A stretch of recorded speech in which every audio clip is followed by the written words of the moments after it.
அஸ்ஸலாமு அலைக்கும். சூரியன் ஒளி முழங்கியதும் பூமி இரண்டாக பிளந்தது.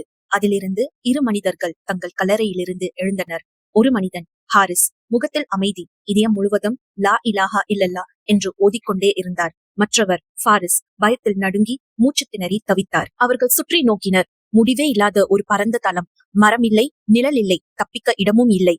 ஒவ்வொரு ஆன்மாவும் காலில் காலணை இன்றி அமைதியாக தீர்ப்பிற்கான அழைப்புக்காக காத்திருந்தன. ஹாரிஸ், அவரின் நினைவில் உலகம் உறங்கிய இரவுகளில் அவர் தொழுத தருணங்கள், யாரும் அறியாமல் கொடுத்த நாணயங்கள் மற்றும் யாரும் காணாமல் வழிந்த கண்ணீர். ஃபாரிஸ், அவரின் நினைவில் தாமதப்படுத்திய தொழுகை, சிரித்தபடி செய்த தவறுகள் மற்றும் கவலையின்றி உடைத்த இதயங்கள். சூரியன் நெருங்கிய போது வியர்வை நதி போல் வழிந்தது. அப்போது ஹாரிஸ் தன் நற்செயல்களின் நிழலில் அமைதியை கண்டார். ஆனால் ஃபாரிஸ் தனியாக நின்றார், மன வருத்தத்தில் மூழ்கியபடி. அப்போது ஒரு குரல் ஒலித்தது. ஒவ்வொரு ஆன்மாவும் தாம் செய்தவற்றிற்கான பலனை முழுமையாக பெறட்டும்.